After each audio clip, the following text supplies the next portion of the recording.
What's going on, everybody? C4 here today, bringing you episode 8 of the Pink Slips Connected franchise. We came off a very close loss to the Ravens.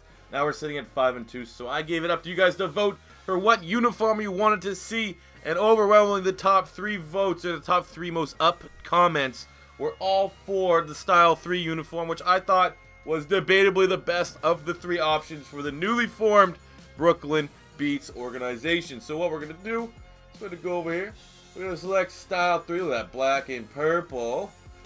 Thank you very much. And sliders have become somewhat of a topic of discussion, so I said, why not, throw it up to the OG, see what he's using. And the other day, Mr. Hurricane on Twitter posted what his gameplay sliders have been. I said, why not, let's try it out. I've been using, some of the top community sliders on Operation Sports, and they just haven't been doing it for me. So we're doing it. As you can see, we got 95 pass blocking, 72 run blocking. The offensive line has been absolutely horrendous. It's literally, we have decent players on the offensive line. We have an 81 overall guard. We have an 85 overall left tackle. And almost an 80 overall center. And they're just getting blown up by, it doesn't matter who's on the defensive line, who's on the linebackers. They're not picking up any blitzes. So hopefully these adjustments will work.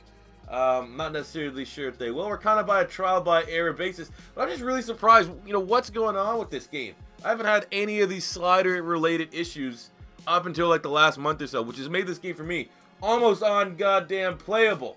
So we're gonna jump into the next week here. That's just a little quick introduction as we get ready to take on the Cleveland Browns and see who we can potentially add from. Alright, this week we're taking on the Cleveland Browns, and these are the kind of games that are really, really good for us because the roster itself is not super, like when we played the Cardinals, for example. There was no one because they either had shit players or players that were too high, too expensive for our pay grade. But here with the Browns, there are plenty of guys that we don't have to get a full 10 stars to get a player with plenty of upside.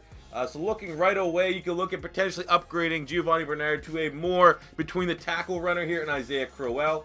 Wide receivers, I guess, like I said, I kind of want to avoid wide receivers, but Britt, Coleman, and Gordon are all realistic.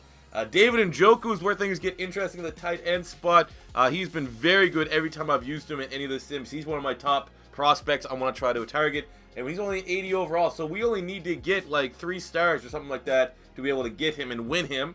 The offensive line, Batonio could be an option here at left guard. That'd be a nice little upgrade there. Center, J.C. Treader's like a 2-3 point upgrade from Justin Britt, who already won against the Seattle Seahawks. Zeitler here at right guard, 84 overall would be nice. Right tackle, we'll leave that as is. Ogba's a beast, kind of like Njoku, guys that have played very well for me in the past. We have Myles Garrett at right defensive end. That'd be a freakishly good pickup. Defensive tackle, we could maybe go after Danny Shelton. I don't think we have a 75 yet. We could, so yeah, we could even look at adding Danny Shelton, even though he's not necessarily a scheme fit. Could be an option there. Collins is outside of the park here, but Kirksey at middle linebacker, that could be an upgrade. We have, I don't really know if we want any of these guys. My boy Joe Hayden, he's still 27. Jamar Taylor, 81. Even Jason McCourty or Brian Body Calhoun, all these guys at corner could present small to big time upgrades. We could get this guy, Abdul Kudus, the former Miami Dolphin here at free safety. Slight upgrade, Will Hill. Florida Gator made some off the field issues, strong safety, and hey, Jabril Peppers is still there. He could be an option for us to use. So plenty of good time picks. I'm saying high, we go Myles Garrett. Reasonable, David Njoku. That's kind of where I'm feeling, but we have to go out there and do this damn thing. So let's jump right into that. Oh, let's go. Oh, Robbie Anderson, baby. Oh, Joe Hayden. Joe Hayden just does not have the speed to contain our wide receivers. That one there took me by surprise as Tom Savage gets his 12th passing touchdown of the season. Took me by surprise. Wasn't expecting, he wasn't even anticipating anything to happen just quite yet. We're still on our side of the 50, and we still hit that. Still around, and even though we got John Ross, Tyreek Hill, I think he still has the best stats for any wide receiver. Thank you. We need that. Thank you very much. All right, here we got them down on a 3rd and 7. They're on their own 28. Let's go Kim Dichi off the edge on. Oh, that's bad. That's bad, man. Anytime you see Joe Thomas over there. Oh, that's not a complete. How's that a completion? He had it with one hand and it was on the ground. Dez Bryant didn't complete the catch.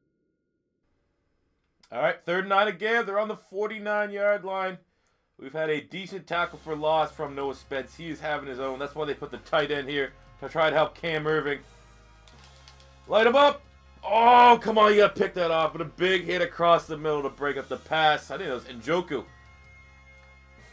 All right, here we are, 3rd and 13. You already see the matchup we want. Tyreek Hill, man-to-man on the outside. I don't even think that's Joe Hayden. I'm going to take that. I think it's Jamar Taylor. I don't know, man. Too easy. Yeah, it's Jamar Taylor. Too easy. GG. We don't get those too often. We get them maybe once or twice a game, but when we do, we have to take it. 83-yard touchdown to Tyreek the Freak. I mean, it's cheesy, but that's how you guys built this team. You guys, this is what you guys must have expected. You wanted Tyreek Hill.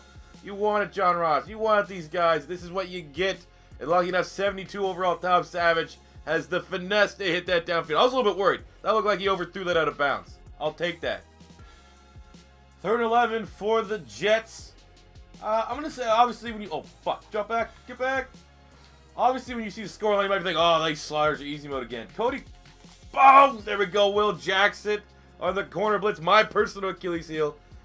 You can still see it, though. Kessler is still deadly accurate. I'd say unrealistically accurate. It's just more so they're the Browns. Oh, yeah, we're taking... Where's the cheese thing? Someone get the cheese soundbite. That's cheesy.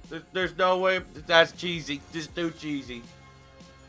All right, it's 3rd and 4 for the Jets. The Jets. We are the Jets. 3rd and 4 for the Cleveland Browns. We ended the first half with a sack from Spence and a field goal. Oh, my God. See, look, there's still some chance for some cheese in this, even though we're blowing them out. Oh, come on. There we go. Sidney Jones making the last-ditch effort.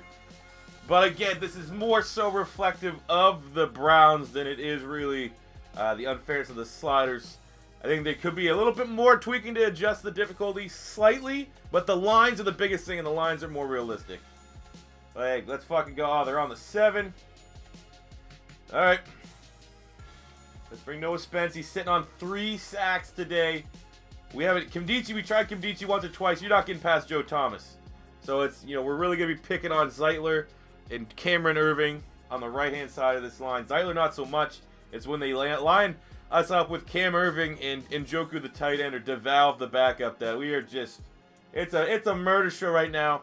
And if we get one more sack, that's, you know, we get double digits. That's 1 star if we get one more sack with Noah Spence, because he has 4 sacks, half a star for 2 sacks. I wouldn't be surprised if they just start trying to double team us here a little bit. As we bring down Crowell, absolutely nothing there for him. 2nd and goal. We'll go Tampa 2. We already have we have a lot of accumulated right now. I think we're close to getting... We already have Robbie Anderson over 100. We're close to getting Tyreek over 100. I think he's in the 80s. You know what? Oh! Oh! That's a forced fumble. That's a turnover. Oh, no, Spence is having the game of his fucking life right now. Fumble recovery? Come on. Bad screen pass right there. Poor execution. All right, we're picking up here. 3rd and 16 in field goal range to make this a 27-point lead. Because we had the turnover on the last drive, I don't want to force anything. I think we've hit a lot of our... Oh, fuck. Throw it away. Hey, like I said, more often than not, I'm trying to give you an honest opinion, because obviously you look at the score like, oh, these sliders too easy. It's better. It's a lot better. And obviously, I'm going to be a little morale high as we get ready to kick this 51-yarder. Dan Carpenter, the flow, the mullet himself. Boom. All right, here we are, 3rd and 12, trying to keep the shutout alive. A shutout is 1 star. I mean, we already are probably on pace for a full 5-star performance. But we need to do this. Get Noah Spence off the edge, and he absolutely pummels Cody Kessler, who's 8 of 11, 85 yards. So see, like, they haven't had the big play there, but the 8 of 11, the accuracy is looking nice. All right, here we go with the last play of the game. I was thinking about calling something. You know what? Let's see if we can get something cheesy here. No picks.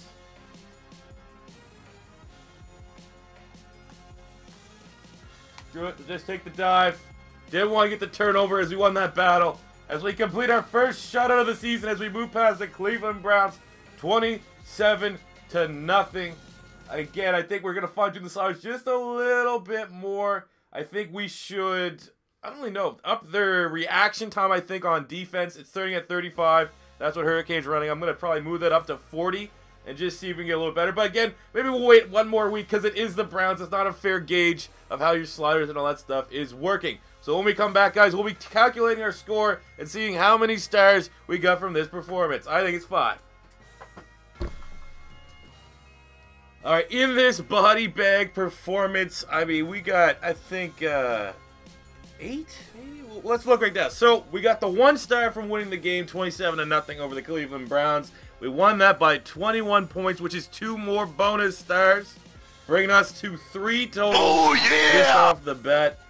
We won the plus-minus turnover differential as they had that fumble on the sack of the botched screen pass. That's another star, giving us 4 total stars. We got the shutout, which is the 5-star. Shutout is 1 full star, so we got that. That's before we even jump into the player grades. Look at the player grades. What we got for Tom Savage? He got 300 yards. We're not going to keep calculating, really, but Tom Savage, 300 yards, that's half a star. 3 passing touchdowns, half a star. That's 6. We didn't do much in terms of rushing, but we got Robbie Anderson, 100 yards. Tyreek Hill, 100 yards. Both half a star each for a 100-yard performance. That's another star. Well, we got 7. We got the 2 receiving touchdowns from Robbie Anderson. That's a half star. That's 7.5. And then defensively, Noah Spence was a monster with 3.5 sacks. The 2 sack indicated for 2. Two sack indicator for half a point. Brings us to a full score of an 8, which is without a doubt our blowout performance of the year. And we needed that, man, because there are plenty of guys that I want to pick from the Cleveland Browns. So when we get back, we will take a look at who we can vote for us to steal away from the Cleveland Browns. Alright, so looking at the Browns roster, here are the players of what I'm going to add. Make it a little bit different and show you the point differential. Maybe that'll help you vote. So looking right away, we go to the running back spot where Isaiah Crowell, 86 overall, as I stated before, more between the tackles runner. He would be a +5 upgrade over currently Giovanni Bernard. At the wide receiver spot, we have Kenny Britt, who would be a 6-point upgrade over John Ross, who's our wide receiver 2. We got Corey Coleman, who'd be a 5-point upgrade over him as well, if we really wanted to go wide receiver. Look at the tight end spot. We have David Njoku, who'd be a +6 upgrade over Max Williams, who's our current starter. I think that's a decent looking upgrade there. We have a left guard, Joel Bitonio, who is a 7-point upgrade at the left guard spot over Amini C. Latolu. We have center J.C. Treader, who is a 4-point upgrade over Justin Britt. At the right guard spot, we have Kevin Zeitler, who is a 3-point upgrade over Garrett Reynolds, but a little bit better age range as Reynolds is close around 30 and Zeitler is 26. We then can look on the defensive side of things where we have Myles Garrett, who is a 9-point upgrade on Robert Kimdichie at the defensive end. Not only is that, he is a scheme fit where Kimdichie's a 3-4 D end and Garrett is much more of a 4-3. We got Danny Shelton at the defensive tackle spot, who's a 9-point upgrade on Cedric Thornton. We got, now jumping to the secondary, Joe Hayden, who's a 9-point upgrade on our secondary corner, Sidney Jones. We have Issa Abdul-Quddus, who's a 7-point upgrade from Walt Aikens. And at the strong safety spot, we have Will Hill, who is a +5 upgrade. So the two biggest, we have 3 guys that offer both potential +9 upgrades in Joe Hayden, Danny Shelton, and Myles Garrett. I have a feeling you guys are going to lean towards Myles Garrett. I kind of hope that's where you go. But the voting is up to you guys, so as always, the top-rated comment not only will be featured in the upcoming episode, but it'll also be the player that we get. So get to voting. If this is your first time stopping by, don't be afraid to hit that subscribe button. Smash the like button if you enjoyed. And until next time, C4 saying peace out.